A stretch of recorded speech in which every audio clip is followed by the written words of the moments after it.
Assalamualaikum warahmatullahi wabarakatuh. Alhamdulillahi rabbil alamin, wa bihi nasta'inu ala umuri dunya waddin, wassalatu wassalamu ala ashrafil anbiya wal mursalin, habibina wa nabiyina Muhammadin sallallahu alaihi wasallam wa ala alihi wa sahbihi wa sallama tasliman katsira ila yaumiddin, amma ba'd. Allahumma la sahla illa ma ja'altahu sahla wa anta taj'alul huzna idza syi'ta sahla. Rabbi shrah li sadri wa yassir li amri wahlul 'uqdatam min lisani yafqahu qawli. Allahumma inna nas'aluka 'ilman nafi'a wa rizqan thayyiban wa 'amalan mutaqabbala. Allahumma 'allimna ma yanfa'una wanfa'na bima 'allamtana wa zidna 'ilman ya rabbal alamin. Allahumma ihdina wa ahlana wa qaumana ila siratikal mustaqim. Allahumma aslih lana sya'nana kullahu wa la takilna ila anfusina tarfata a'yun wa la hawla wa la quwwata illa billah, amma ba'd. Ikhwani wa akhwati fid din, hadirin wal hadirat yang semoga dirahmati Allah Subhanahu wa taala.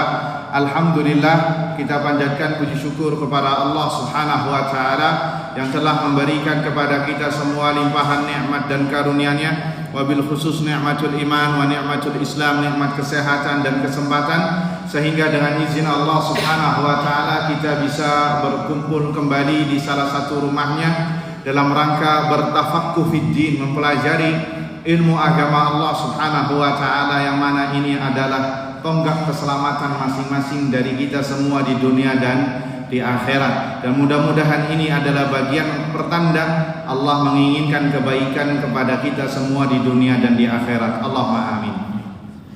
Salawat serta salam kita haturkan kepada Nabi kita Muhammad sallallahu alaihi wasallam, kepada keluarganya, kepada para sahabatnya, dan yang setia meniti di atas sunnahnya hingga hari kiamat kelak. Allahumma amin. Ikhwani biddin, a'azzani Allah wa iyyakum.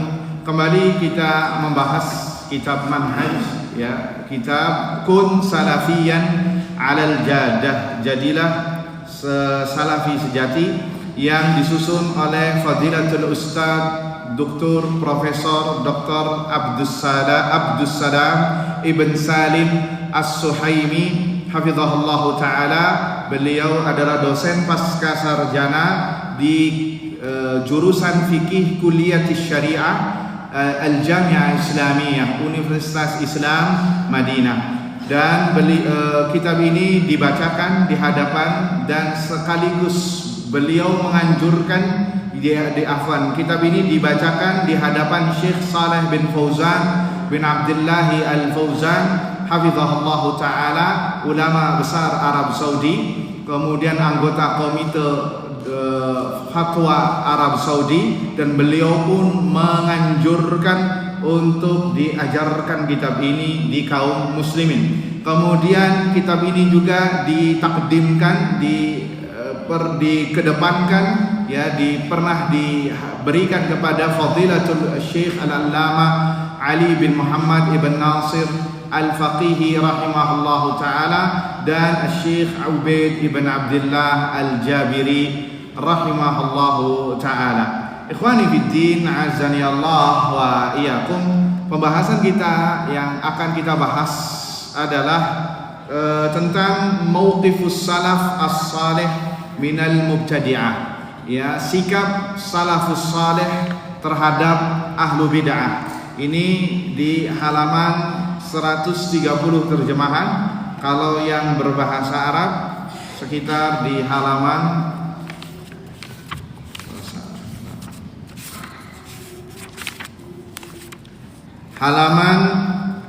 berapa ini? Halaman 77. Ikhwani fiddin, azani Allah wa iyyakum. Judul ini sangat menarik sekali bagi kita semua yang sedang belajar manhaj. Sekaligus judul ini memang rada angker bagi mereka yang sudah antipati terhadap manhaj ini. Ya, dari judulnya aja tuh lihat, ya, mereka ekstremis, ya. Padahal tidak demikian, karena ini menentukan sikap, ya, bagaimana seorang muslim, ya, bermuamalah dengan mereka ahlu bid'ah. Ahlu bid'ah tentunya bervariasi. Tidak semuanya satu tingkatan atau satu derajat. Pernah kita bahas, ya, pada sebelum-sebelumnya, ada di antara ahlu bid'ah yang sampai kafir, tergantung tingkat kebid'ahannya. Ya, seperti mereka yang mengingkari takdir, ini sudah dikafirkan oleh para ulama, di antaranya di zaman Abdullah bin Umar bin Khattab radhiyallahu taala anhuma. Ya, ini mengingkari takdir. Dalam bahasa laqab syar'inya mereka dikatakan al-qadariyah, yang mengingkari takdir. Kemudian juga ada bid'atul khawarij, orang-orang yang mengkafirkan kaum muslimin, ya, sampai menggulingkan pemerintah kaum muslimin, penguasa kaum muslimin, sebagai bentuk dianatan, sebagai bentuk taqarrub kepada Allah Subhanahu wa taala, menghalalkan darah kaum muslimin. Khawarij yang membunuh Ali bin Abi Thalib radhiyallahu anhu itu khawarij. Nanti kita sebutkan dalil-dalilnya, ya, dan bagaimana sikap para sahabat Nabi sallallahu alaihi wasallam terhadap mereka. Ini sikap, ya, ini sikap yang wajib bagi kita semua, para pemula penuntut ilmu, wabil khusus ilmu akidah, ilmu manhaj, mengetahui masalah ini agar tidak terjerembab sebagaimana orang-orang banyak yang terjerembab. Bahkan orang yang sudah ngaji pun banyak yang terjerembab gara-gara belum memahami atau mempelajari manhaj atau akidah yang benar, karena hobinya, sukanya apa? Hadirnya di kajian tematik doang. Ya, kalau kajiannya tematik, hadir, bahkan full. Tapi kalau kajian rutin, ya yazid wa yanqus. Ya, kadang naik turun, banyak turunnya. Nah, ini, ya, karena apa? Karena kajian yang rutin yang membahas kitab itu yang ilmunya lebih sistematis, lebih terstruktur ketimbang yang tematik. Bukan berarti kita nggak mengatakan nggak boleh tematik, silakan, itu refresh. Tematik itu refresh. Mobil khusus biasanya di pekan kelima, ya, di sebagian masjid ada tematik, itu refresh. Tapi yang utama ya seperti ini. Karena apa? Dari situ kita bisa membangun ilmu kita, bak perpustakaan kitab-kitab yang ada di rumah masing-masing. Ya, baik. Khani fiddin azani Allah wa iyyakum. Kata Syekh Salim Ibn Abdussalam As-Suhaimi hafizahullahu kebalik. Abdussalam Ibn Salim As-Suhaimi hafizahullahu taala mengatakan dalam muqaddimah kitab ini, ya, judul ini Mauqif, sikap para salaf ahlus sunnah wal jamaah, wabil khusus, yakni para ulama, para sahabat Nabi SAW, kemudian tabi'in dan tabi'u at-tabi'in. Apa mauqifnya mereka terhadap ahlul bid'ah? Adalah yang pertama, kata beliau, al-hadaru wa tahdhiru min ahlil ahwa'i wal bid'ah al-mukhalifina lis-sunnah. Yang pertama kali harus kita ancang-ancang adalah al-hazar. Apa itu hazar? Waspada. Wa tahdhir. Tahdhir memperingatkan. Kalau hazar untuk diri sendiri, kalau tahdhir ini sering mendengar, antum sering mendengarkan kalimat tahdhir. Apa itu tahdhir? Warning. Memperingatkan orang, ya, sebagaimana dia memperingatkan diri sendiri. Kalau memperingatkan diri sendiri namanya al-hadar, waspada. Wa tahdhir, memperingatkan orang. Dari siapa? Dari ahlul bid'ah, dari ahlul ahwa. Yang pertama, pengekor hawa nafsu, ya, wal bid'ah, dan ahlul bid'ah. Karena ahlul bid'ah sama saja ahlul ahwa. Ahlul ahwa, ya, tidak semuanya ahlul bid'ah, karena yang mengikuti bid'ah biasanya karena hawa nafsunya. Bisa dipahami. Makanya Syekh Ibrahim bin Amir Ar-Ruhaili hafizahullah taala dalam risalah doktoralnya, risalah ketika S3, beliau membuat kitab Mauqif Ahli Sunnati wal Jamaah min Ahlil Bid'ah wal Ahwa, 2 jilid. ya, sikap ahlus sunnati wal jamaah dari ahlul bid'ati dan ahlul ahwa, pengekor hawa nafsu. Satu paket. Kenapa ahlul bid'ah dikatakan ahlul ahwa? Karena mereka melakukan bid'ah mengikuti hawa nafsunya. Buktinya disebutkan dalil nggak mempan. Iya apa tidak? Disebutkan dalil qala Allah wa qala Rasul sallallahu alaihi itu hadisnya Wahabi. Bahkan Al-Qur'annya dituduh itu Al-Qur'annya Wahabi, ayatnya dibawa itu aja. Sampai Al-Qur'annya pun dituduh Wahabi, padahal Al-Qur'annya dia, Al-Qur'annya kita. Sama, kecuali kalau Al-Qur'annya Syiah 3 kali lipat tebelnya, yang sampai sekarang belum kelihatan, namanya Mushaf Fatimah, 3 kali lipat. Mushafnya yang ada pada kita semua, kata mereka, itu sudah dilencengkan oleh para sahabat Abu Bakar, Umar, Utsman, diganti. Nah ini sesat, sudah tidak usah bahas masalah itu, sudah terlalu menyimpang. Ya, sampai Al-Qur'annya pun dituduh apa? Al-Qur'annya Wahabi. Sehingga apa? Kelas kupingnya sudah bahal dengan Al-Qur'an, sudah nggak mempan, hadis Nabi nggak mempan. Kalau Al-Qur'an dan hadis saja nggak mempan, apalagi perkataannya Anda untuk mengatakan, memperingatkan mereka. Makanya kata para ulama, ahlul bid'ati huwa hum min ahlil ahwa, pengekor hawa nafsu.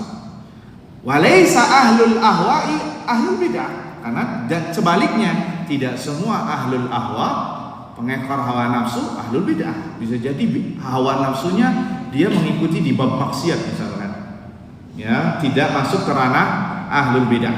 Taib ikhwani fiddin, azani Allah wa iyyakum. Kembali lagi ke pembahasan yang harus pertama kali kita lakukan adalah al-hadar, waspada, wa tahdhir, memperingatkan min ahlil ahwa wal bid'ah, dari kalangan ahlul hawa pengekor hawa nafsu, ahlul bid'ah, al mukhalifina lis sunnah, yang benar-benar menyimpang dari sunnah Nabi sallallahu alaihi wasallam. Kita berhenti sebentar di barisan pertama ini. Bisa jadi ini sampai isya nih barisan pertama. Ya, al-hadar dan tahdzir. Waspada. Bagaimana seorang muslim sunni, salafi, ahlus sunnati wal jamaah waspada terhadap mereka para ahlul bid'ah atau para ulama adalah an yahdhara nafsahu ala nafsihi, an yahdhara al-insanu ala nafsihi min mukhalatatihi. Yang pertama kali adalah yang dimaksud dengan bentuk kewaspadaan adalah dia mewanti-wanti dirinya. Pertama, mukhalatah, tidak bermuamalah langsung, yakni berteman, jadikan sahabat. Mukhalatah, kalau sekedar jual beli itu beda. Hatta orang kafir pun boleh nggak kita jual beli sama orang kafir? Boleh, urusan dunia. Nabi gadaikan pakaian besinya ke Yahudi. Ini Yahudi nih, paling bibitnya orang kafir. Ya, mukhalatah di sini yakni menjadikan dia teman. Mukhalatah, sahabat apalagi. Ya, kemudian min sama'i kalamihim, maksudnya. Yang kemudian yang kedua, mendengarkan ucapannya. Itu hadar, waspada. Mendengarkan ucapannya, hati-hati. Ya, apalagi kalau dia adalah seorang dai juga yang ngomongnya ajib, yang retorikanya kalau ngomong wah. Ya, apalagi di negeri kita kalau ustadznya pintar ngelawak itu yang paling ramai. Iya apa tidak? Yang paling itu ya, hatta Syekh Sulaiman Ruhaili pernah curhat seperti ini. Ana heran kenapa di negeri antum ini katanya yang kalau ngelucu itu yang paling ramai. Lah kita kan lagi ngomong Al-Quran hadis kok ngelucu-ngelucu katanya. Kan nggak nyambung Al-Quran sunnah sama ngelawak. Ini qaulan thaqila, inna sanulqi alaika qaulan thaqila, kata Allah kepada Nabi. Kami akan berikan kepada Muhammad perkataan yang berat. Kif kita menyampaikannya dengan guyonan, dengan lawakan, sampai beliau itu heran. Ya, Subhanallah.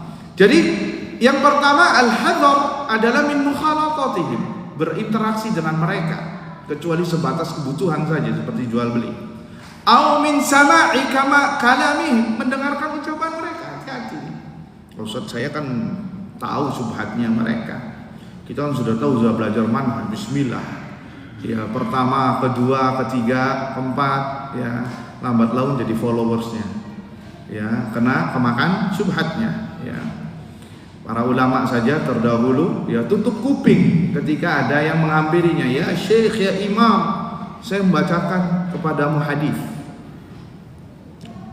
Ya Imam, saya membacakan kepada ayat min ayatillah, satu ayat. Ilaika anni, pergi kamu dari sini. Maka para sahabatnya, para murid-muridnya bingung. Wahai Imam, kenapa dia ingin bacakan kepadamu ayat? Iya, nanti yang dibacakan ayat nanti masuk subhatnya di situ. Kemudian beliau mengatakan kalimat yang masyhurah, innal quluba dha'ifah wa inna syubhata la khattafah. Sesungguhnya hati ini lemah dan sesungguhnya syubhat itu apa? Menyambar-nyambar. Sebagian kita dengan pedenya, bismillah nggak apa-apa, lucu nih orang ngomongnya, ketawa ketiwi buat humor aja, lambat laun kena juga. Iya juga ya. Oh tadi dia ngomong kayak gini, wah akhirnya kemakan, akhirnya sudah nggak ngaji lagi, sudah nggak banyak absennya, lambat laun jadi pentolan ahlu bidah. Dan itu banyak yang kayak gitu, banyak, dan kami sendiri sering melihatnya. Ini dulunya di soft awal Pak, jangan lupa di soft awal mereka, cuman karena bisa jadi salah niat atau mu'jab bi nafsihi, ujub, ya, atau dan lain sebagainya, sehingga dipalingkan dari al-haq wal iyadzubillah. Kemudian juga qiraati kutubihim, termasuk juga membaca kitab-kitabnya, hati-hati ya, membaca kitab-kitab mereka, ya, min qanawatihim, ya, jadi followers di channel-channel medsosnya mereka, akunnya mereka, entah itu di YouTube, di IG, di TikTok, di Twitter, apalagi semuanya diikuti. Hati-hati dengan hujah, saya ingin tahu subhatnya, saya ingin tahu, ingin membantah dan lain sebagainya. Iya, di awal karena dia nggak diisi dengan ilmu yang benar, akhirnya ke bawah arus. Atau ya sering mengunjungi websitenya, ya tulisannya, atau dan lain sebagainya, menopang dakwahnya, ya apalagi ini sampai menyuplai masjidnya, ya memberi bantuan ke masjidnya, ya yang mana isinya adalah bid'ah dan bid'ah. Jadi tidak boleh, mewaspadai diri sendiri, jangan sampai kita ikut kepada mereka. Jadi kita dulu yang ditameng. Kenapa? Li'annal insana la tu'man alaihi fitnah. Karena manusia itu tidak ada yang menjamin dia bisa lolos atau lulus dari fitnah. Dan jangan memaparkan diri. Ya tenang, saya akidahnya kuat, manhajnya kuat. Antum kalau lihat di dalil tentang hadis-hadis Dajjal, ada orang yang kayak gini yang disebutkan sama Nabi. Ya, tahu nih ini Dajjal, kata Nabi SAW, idza sami'tum ad-Dajjal, kalau kalian mendengar Dajjal sudah muncul, falyan'ah, maka hendaknya menjauh. Nabi di sini menyuruh kita untuk menjauhi fitnah, menjauhi syubhat, menjauhi syahwat. Jangan sampai didekati. Kenapa? Kalau sudah didekati tadi, hati itu lemah Pak, dan iman naik turun. Kalau imannya lagi turun, lagi naik, mungkin masih ada bentengnya ini. Tapi kalau lagi imannya turun, kayak dompet di pertengahan bulan, ya, terus dihadapkan syubhat yang menyambar-nyambar, apalagi syubhatnya seperti Dajjal yang kata Nabi fitnahnya tidak ada yang lebih besar daripada fitnah Dajjal. Apa yang terjadi? Jadi followersnya, jadi pengikutnya. Dan itu disebutkan dalam hadis Nabi SAW. Kata para ulama, dari asal ini kita harus mewanti diri kita untuk tutup semuanya, pintu rapat-rapat, hal-hal yang membuat kita terbawa arus fitnah, entah itu syahwat ataupun syubhat. Wabil khusus yang kita maksud di sini secara makna yang sempit, yakni syubhat. Karena lebih besar syubhat itu ketimbang syahwat. Kalau syahwat orang tahu ini haram, ini tidak diperbolehkan, cuman karena ngikutin hawa nafsu, ya. Tapi kalau syubhat, kalau sudah terpatrikan di dalam hatinya, susah untuk bisa keluar. Karena yadhunnu yahsabuna annahum yuhsinuna sun'a, karena mereka mengira inilah agama mereka. Sehingga ketika antum nasihati, antum yang malah dinasihati.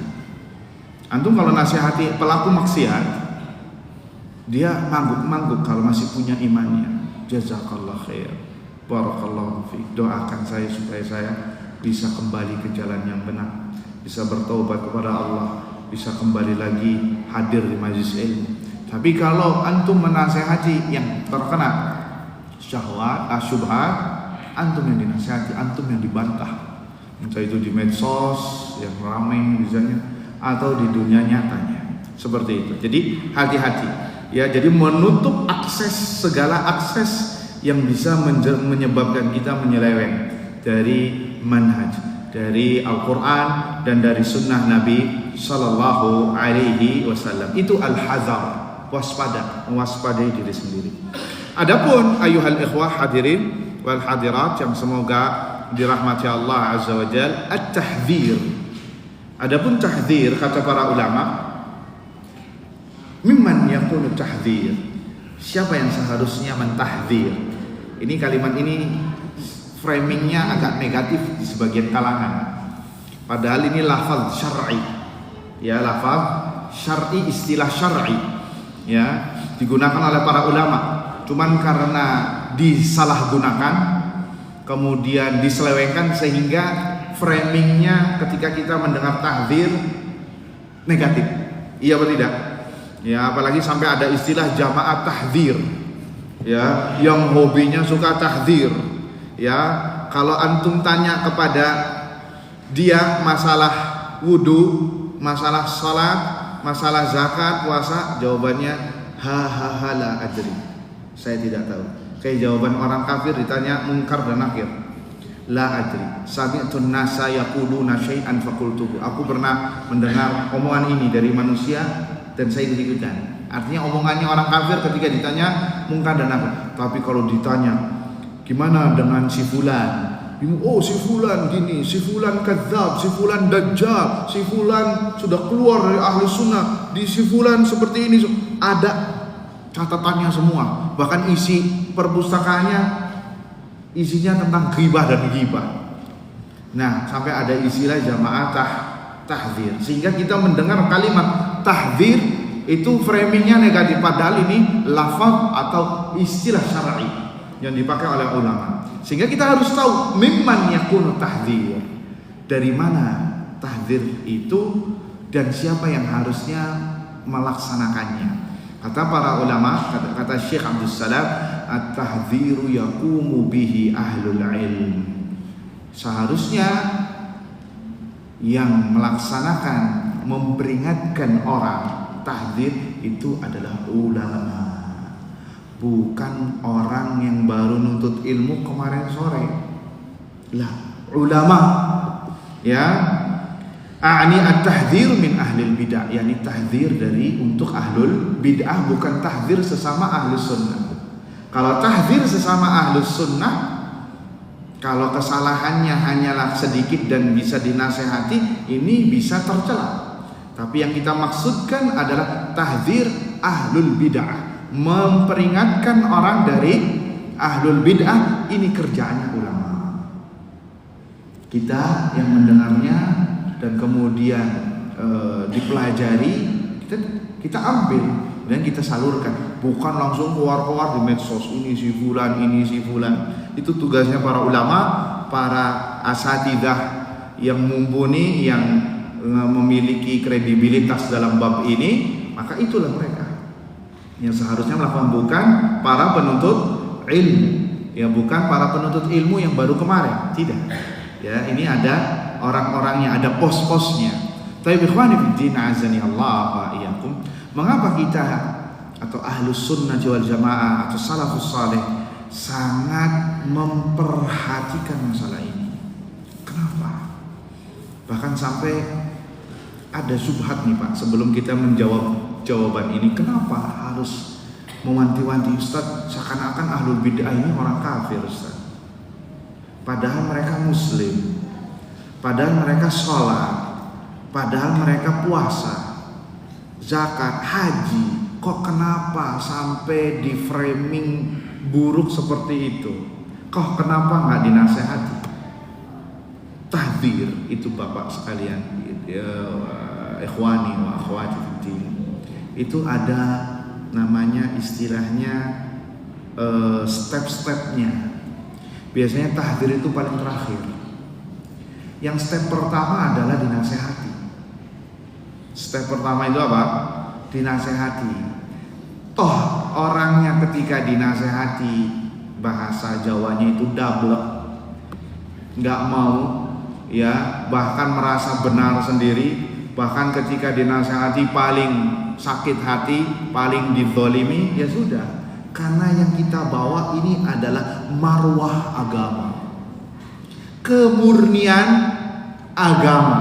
Jangan sampai kita mendiamkan orangnya berbuat kerusakan terhadap agama ini, kemudian diikuti oleh orang lain, sehingga dijadikan sebagai agama Islam. Oh, itu agama Islam, padahal itu bentuk penyimpangan. Lah, makanya keluarlah kalimat tahdzir. Tujuannya untuk memperingatkan kaum muslimin agar tidak terjerembab dalam kesalahan yang sama. Makanya berat ini Pak. Dan ini tugasnya para ulama yang berani, yang memiliki mental, ya, yang memiliki ilmu yang mumpuni. Tidak semua orang bisa. Belum tentu saya dan Anda pun bisa. Ya, ini tugasnya para ulama. Tujuannya apa? Agar agama Islam ini murni. Makanya di sini disebutkan oleh Syekh. Saya bawakan ya syarah dari kitab ini ya.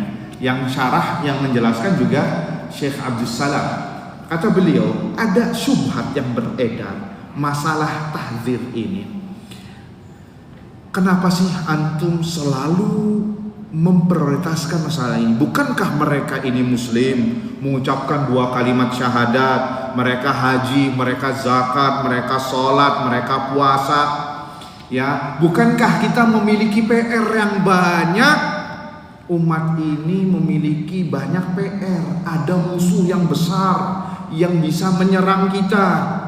Mereka ini muslim, ngapain antum sampai tahdziran? Sudahlah, kita ayo bersatu, semua hilangkan namanya kesenjangan yang ada, perbedaan yang ada, kita gabung jadi satu soft, kata mereka.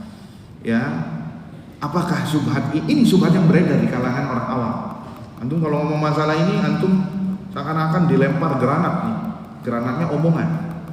Ya, ini jamaah. Mungkin antumnya akan dicap jamaah tahdzir. Ya. Nafrahu minal a'da thumma narji'u ilal mukhalifin. Madza naf'al, madza naqulu lahu? Gimana cara menjawabnya? Ini syubhat yang sering beredar dan kita sering mendengarnya. Udahlah, gak usah paling saklek sendiri, gak usah fanatik lah.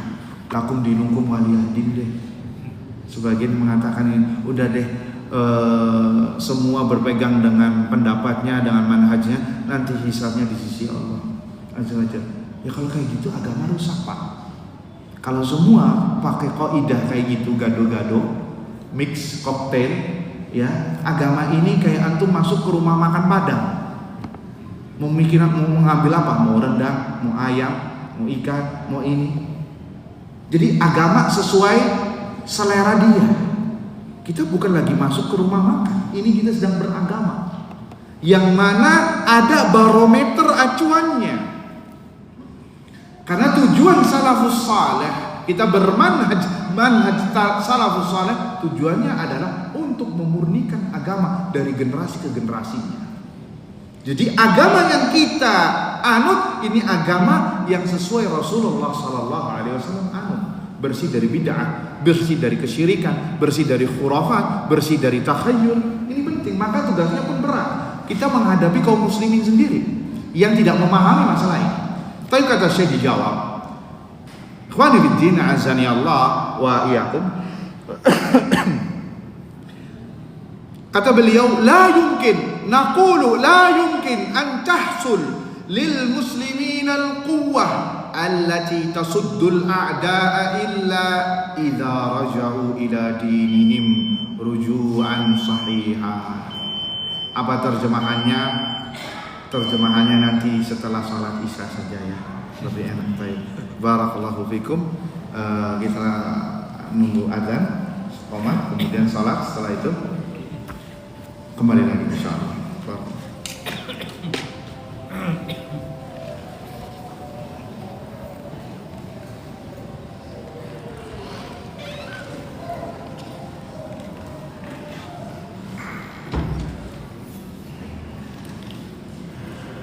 Allahu Akbar.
المغضوب عليهم ولا الضالين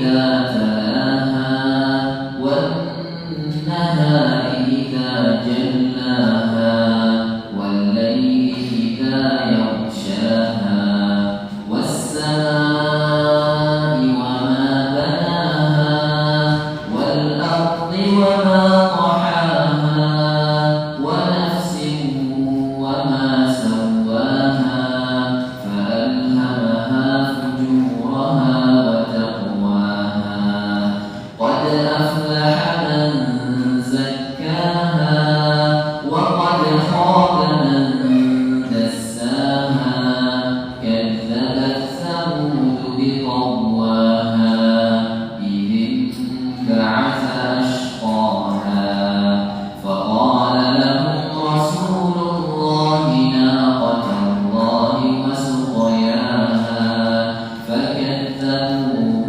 فعقروها فدمدم عليهم ربهم بذنبهم فسواها ولا يخاف عقباها الله أكبر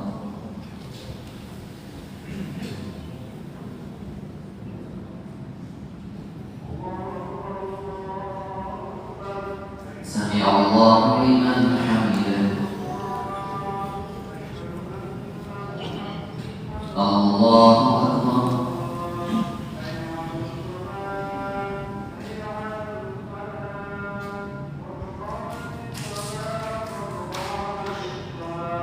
الله أكبر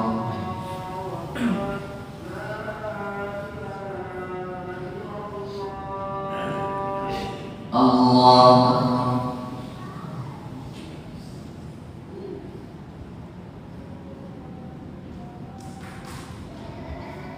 الله أكبر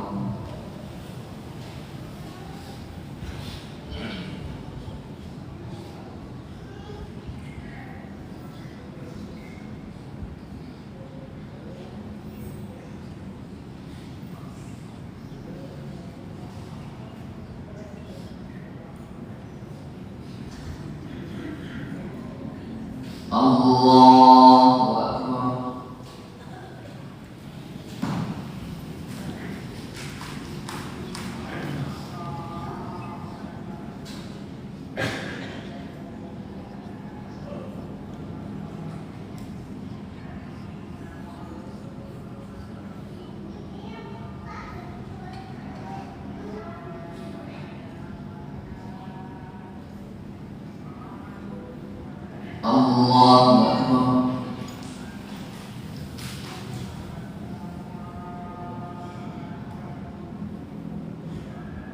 سمع الله لمن حمده الله أكبر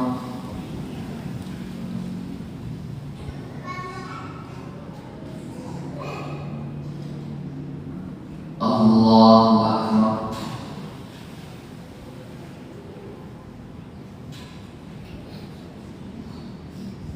الله أكبر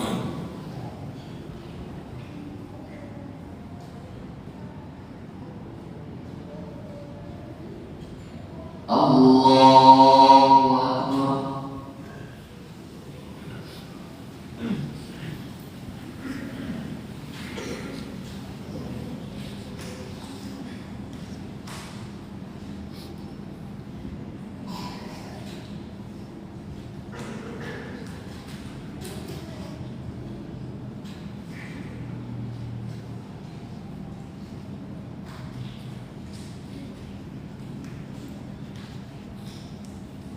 الله أكبر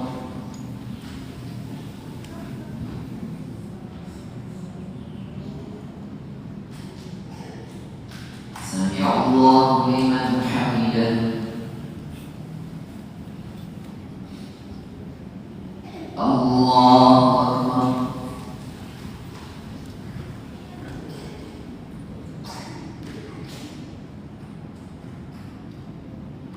الله أكبر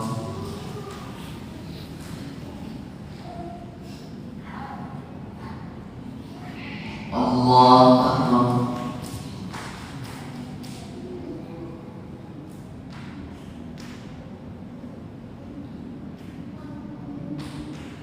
Allahu Akbar.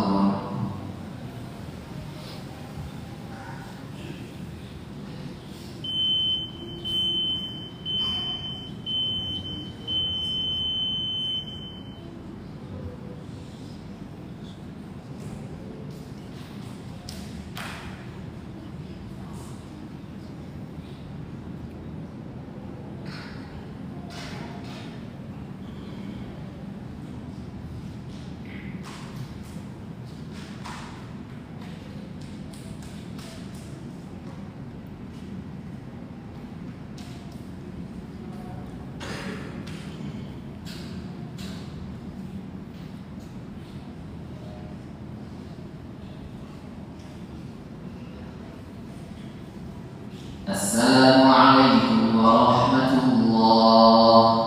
Assalamualaikum warahmatullah.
Baik. Bismillahirrahmanirrahim. Assalamualaikum warahmatullahi wabarakatuh. Alhamdulillahirabbil alamin wa bihi nasta'inu ala umuri dunya waddin wassalatu wassalamu ala asyrafil anbiya wal mursalin habibina wa nabiyina Muhammadin sallallahu alaihi wasallam wa ala alihi wa sahbihi wa sallama tasliman katsira ila yaumiddin, amma ba'd. Rabb shrah li sadri wa yassir li amri wahlul 'uqdatam min lisani yafqahu qawli wa la haula wa la quwwata illa billah. Baik, kita lanjutkan. Tadi sebelum Isya atau setelah Maghrib kita bahas tentang hadar wa tahdir, hadar waspada terhadap diri sendiri dengan tidak membuka akses kepada mereka ahlul bid'ah agar terjaga agama kita. Tujuannya agar terjaga agama kita. Adapun tahdir memperingatkan manusia, dan ini hukum asalnya adalah yang melakukannya siapa? Para ulama. Baik. Dan tadi kita berkenalan dengan syubhat yang beredar di masyarakat, bahkan mungkin di sebagian orang yang sudah ngaji, bahwa sudahlah kita cukupi, tidak usah menggeluti masalah ini, masalah memperingatkan manusia dari bid'ah, dari kesyirikan atau dari penyimpangan-penyimpangan. Kenapa? Pada dasarnya mereka ini muslim, mengucapkan 2 kalimat syahadat, ya, puasa, sholat, zakat, haji, ya. Kita ini umat ini banyak PR-nya. Ada musuh yang terbesar. Tuh lihat Masjidil Aqsa lagi diserang sama musuh Islam, Yahud. Kenapa ente nggak banyak ngomong masalah Yahud, kok kenapa ngomongnya masalah terhadap kaum muslimin? Ya, ini sering dengar nih. Sudahlah, berhenti ya dari masalah ini. Ayo kita berantas masing-masing masalah ya yang penyerangan di Palestina, Masjidil Aqsa. Ya, sudah kita cukupi, kita kan Islam, sama-sama satu kiblat. Ya, sering dengar nggak Pak kayak gini Pak? Sering. Nah, ini dibahas nih sama Syekh Abdul Salam Ibn Salim As-Suhaimi hafizahullah ta'ala. Ini muhim jiddan. Sebelum membahas masalah ini, kita belum masuk ke mauqif ini Pak, belum ngomong masalah sikap ahlu sunnah terhadap mereka ahlul bidah. Kata Syekh hafizahullah ta'ala, pertama yang harus kita pahami, la yumkin an tahsul lil muslimina al-quwwah allati tasuddul a'da illa idza raja'u ila dinihim ruju'an sahih. Perlu kita ketahui bersama bahwa tidak mungkin kaum muslimin memiliki kekuatan yang luar biasa, kecuali kekuatan yang bisa menghalau musuh, kecuali dengan kembali kepada agama secara totalitas. Secara apa? Totalitas, secara kafah, ruju'an sahihah, dengan kembali yang benar. Dan yang namanya ar-ruju' as-sahih, kembali kepada agama dengan cara yang benar, adalah dengan ittiba'ul haq, mengikuti kebenaran yang datang dari Nabi sallallahu alaihi wasallam dan para salaf bermanhaj di atasnya, berjalan di atasnya. Ini al-haq, kita sudah tahu ini Al-Quran dan Sunnah dengan pemahaman para sahabat, para salafus saleh. Dan pertama kali yang harus dibenahi ketika kita kembali, apa yang harus dibenahi? Akidah terdahulu, ini yang terpenting. Ya, kalau mereka mengetahuinya. Kemudian setelah akidah baru, ya, dengan akidah yang benar, seluruh umat berakidah dengan akidah yang benar dan dipaksa harus sesuai, bersepakat di atas masalah ini, maka inilah agama Islam yang benar. Yang itu yang dilakukan oleh Nabi sallallahu alaihi wasallam 13 tahun di Mekah. Ya, antum sudah berapa lama ngaji? Sudah 13 tahun belum?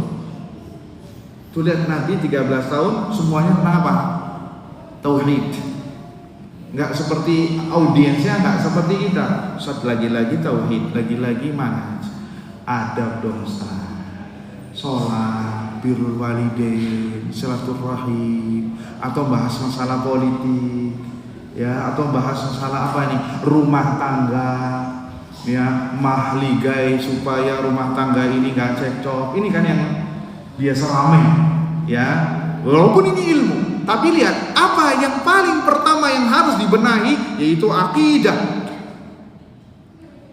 Aqidatul awalan. Makanya Syekh ada kemarin yang baru meninggal 2 bulan yang lalu. Ada yang tahu siapa namanya? Dari Madinah. Beliau ini terzalimi dengan kalimat tahzir ini, padahal beliau termasuk ulama ahli sunnah. Syekh Rabi' bin Hadi bin Umair Al-Madkhali rahimahullah ta'ala. Ya, beliau dulu dosen di UIM, Universitas Islam Madinah. Ya, kemudian melanjutkan ke Mekah, kemudian balik lagi ke Madinah. Balik lagi ke Madinah karena merasa beliau ini ajalnya sudah dekat. Jadi pengen matinya di Madinah dan diijabah oleh Allah, meninggalnya di Madinah. Karena meninggal di Madinah ada fadilah, ada keistimewaan. Man kana, barang siapa yang ingin meninggal di Madinah maka meninggallah di Madinah. Ini adalah keutamaan tersendiri. Ya, termasuk diantaranya Syekh Sulaiman Ruhaili, cita-cita beliau ingin meninggal di Madinah. Ya, subhanallah, dan dikuburkan di mana? Di Baqi. Ada fadilah ya orang yang dikuburkan di Baqi. Baik, beliau pernah menulis sebuah kitab berjudul Al-Aqidatu Awalan. Akidah terlebih dahulu yang harus dibenahi. Ya, jangan ini yang paling menganga di masyarakat, yang paling banyak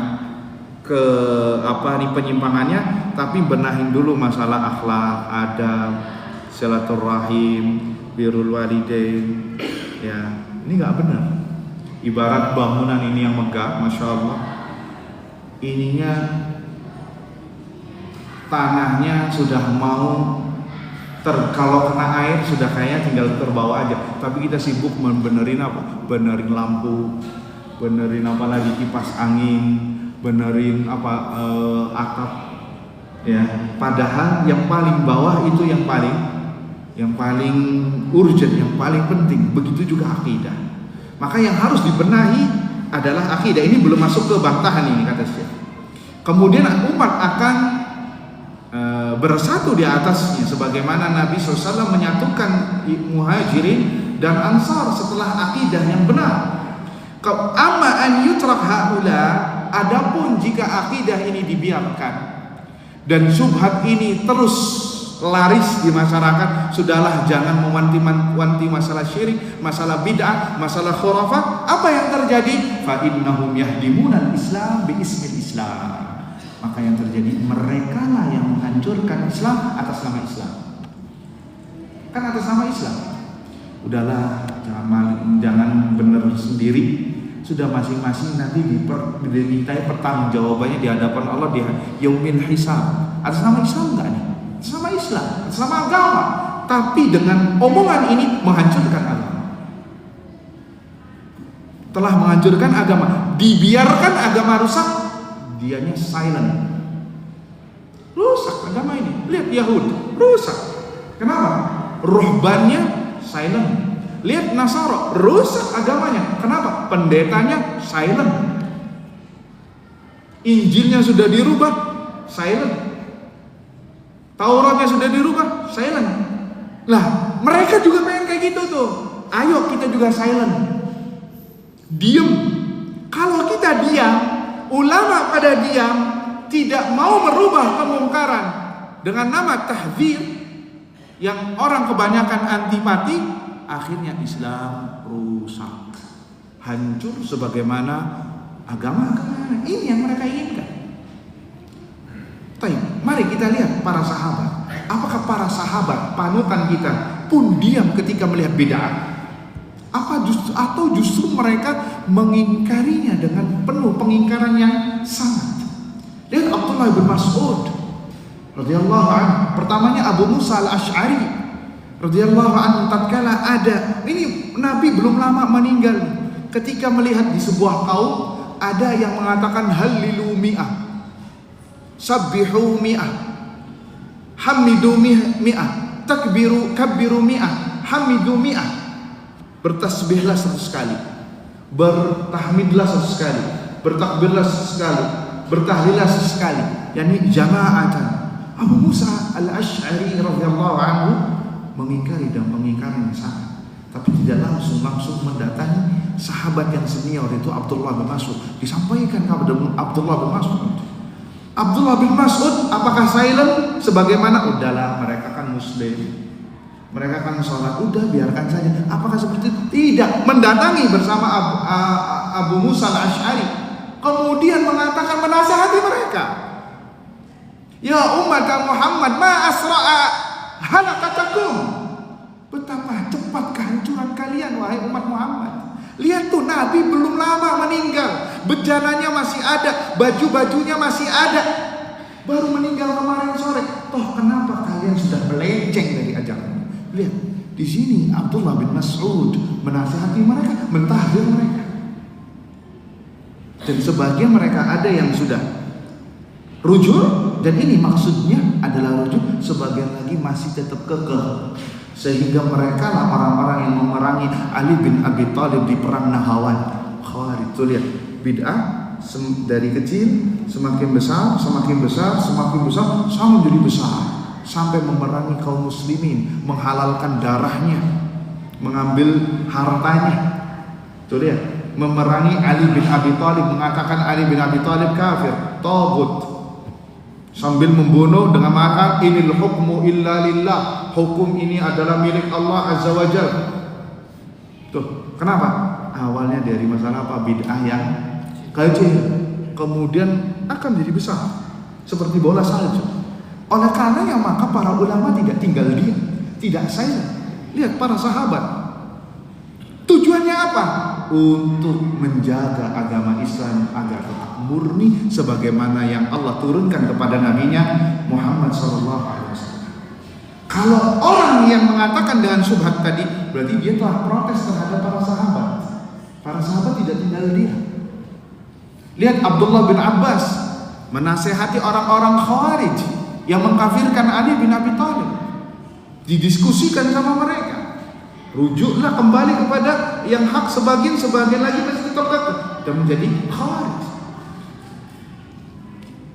Ikhwani wa akhwati fi din, azani Allah wa iyyakum. Taib, itu sahabat. Bagaimana Nabi? Nabi pun juga sama.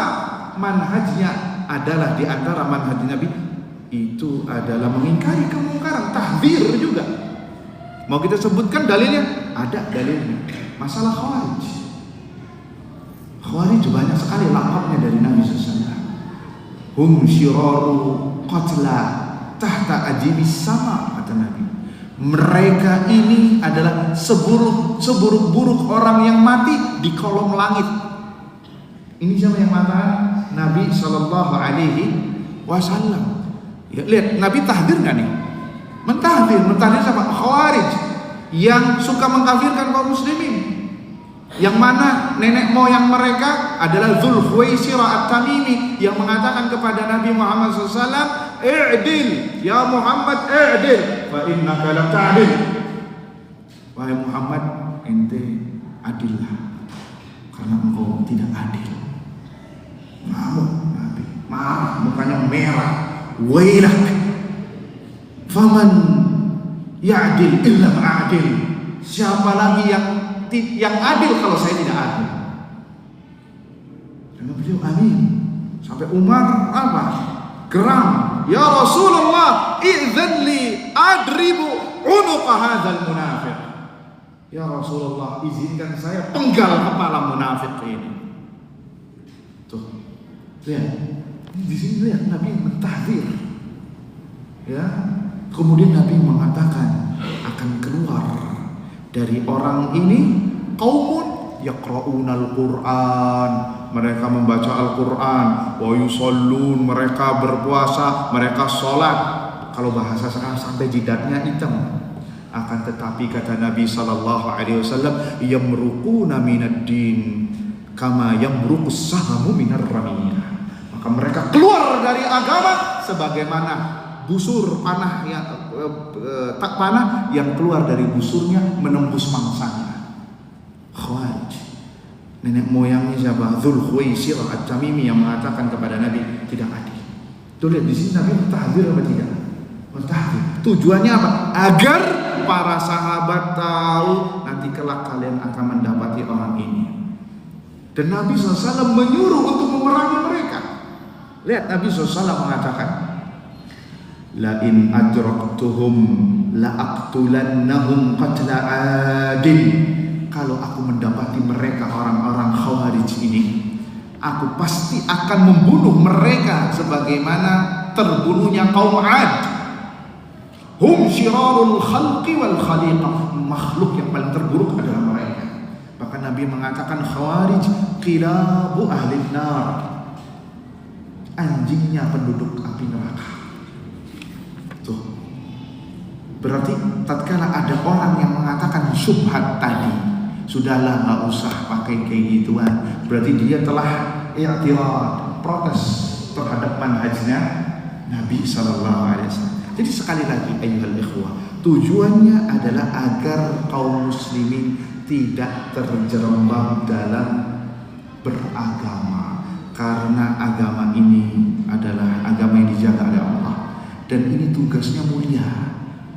Kita melakukan ini agar Islam tetap jernih, tetap safi, tetap bersih sebagaimana yang diturunkan kepada Nabi SAW. Bahkan saya di sini ngasih permisalan, ya, permisalan. Contohnya, kalau ada orang kafir mengatakan tentang syariat Islam sesuai enaknya, sesuai seleranya, sesuai pemahamannya sendiri, kira-kira kaum muslimin akan menerima apa tidak, Pak? Orang kafir, bukan muslim, kafir, ya, di luar agama Islam, ya, entah itu Yahud, Nasara, Buddha, Hindu, atau agama apapun, dia mengatakan tentang agama Islam. Pertanyaannya, apakah kaum muslimin akan menerima omongannya? Kenapa Pak tidak mau menerima omongannya? Karena kafir, khalas kafir. Dan semua kaum muslimin tahu, walan tarda ankal yahud walan nasara hatta tattabi'a millatahu. Ya, tidak akan ridho Yahudi dan Nasara sampai engkau mengikuti agama mereka. Kenapa kaum muslimin tidak mengikuti, menerima omongan orang kafir tadi padahal ngomong agama Islam? Karena kafir, bukan orang muslim, sehingga butuh nggak ditahdir. Kalaupun butuh ya sewajarnya saja. Kenapa semua orang tahu? Nah ini kita kembali ke syubhat ini, kita bisa tahu nih. Nah sekarang kalau yang mengatakan adalah seorang muslim, ya, tadi kan syubhatnya apa? Itu muslim, coba ngomong orang kafir dong. Nih sekarang yang mengatakannya seorang muslim, ahlul bid'ah, dan dia tidak diketahui bid'ahnya, ngomong tentang ayat Al-Quran, kemudian diselewengkan maknanya, ditakwilkan sesuai dengan akidah, sesuai dengan manhajnya. Kira-kira kaum muslimin yang lain akan mengetahui apa tidak kalau tidak dijelaskan? Tidak. Kira-kira kaum muslimin akan menerima omongannya enggak kalau semua orang diam? Apalagi kalau orangnya yang ngomong ini retorikanya baik, bagus, punya channel, punya akun di sosial media, ngomong seenaknya sendiri, dia muslim. Kira-kira nanti orang kaum muslimin bakal mengikuti tidak? Bakal mengikuti. Kalau mengikuti gimana Pak? Agamanya ini gimana nantinya? Bisa rusak. Nah ini pentingnya tahdzir Pak. Jadi dari sini kita bisa tahu kok kenapa kaum muslimin, ya karena supaya menjaga kaum muslimin agar tidak terjerembab dalam kesalahan yang sama. Kalau orang kafir yang ngomong semua orang tahu, bahkan orang awam pun seawam-awamnya bakal mencela orang kafir tersebut karena menghina agama Islam. Tapi permasalahannya yang mengatakan seenaknya sendiri adalah seorang muslim juga. Ini yang menjadi PR. Dari sini kita bisa tahu faedah dan manfaatnya tahdzir jika sesuai dengan porsinya. Tentunya yang melakukannya adalah siapa? Ahlul ilm, para ulama, bukan orang yang baru kemarin belajar. Akhirnya apa? Serampangan. Karena ini ada kaidahnya. Kapan dia berbicara, kapan dia diam, kapan lihat maslahat, kapan lihat madharat, kapan menyebutkan nama, menyebutkan merek.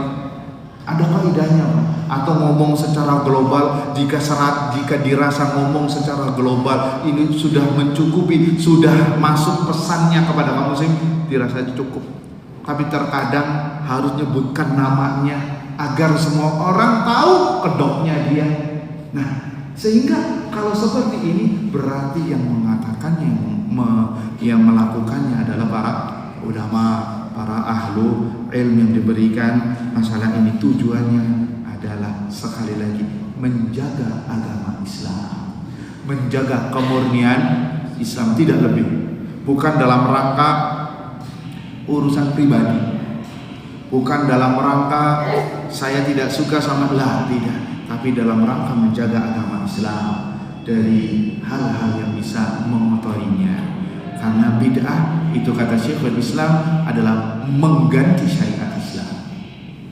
Karena bid'ah itu adalah syariat, seakan-akan syariat baru untuk menggantikan syariat yang ada, syariat dari Allah Subhanahu wa ta'ala. Sehingga inilah peran dari para ulama, at-tahdhir wal hadar. Oleh karenanya maka tidak boleh bagi kita untuk bermesraan dengan ahlul bid'ah. Khawatir, takut kena syubhat, ya, terkena syubhatnya, terkena apapun, sehingga lambat laun jadi jatuh cinta padanya. Waliyadzubillah. Mungkin ini saja yang bisa disampaikan, ya, baru satu baris yang disebutkan, dan ini juga sebenarnya masih ada beberapa hal yang ingin disampaikan. Insyaallah nanti kita lanjutkan pada pertemuan berikutnya.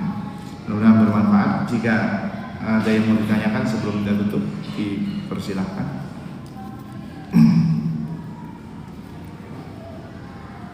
Sudah ada. Insyaallah semuanya paham Pak ya. Insyaallah kalau ada pertanyaan, insyaallah paham, bukan nggak paham ya. Tapi kita cukupkan sampai di sini. Subhanakallahumma wa bihamdika asyhadu an la ilaha illa anta astaghfiruka wa atubu ilaik. Assalamualaikum warahmatullahi wabarakatuh.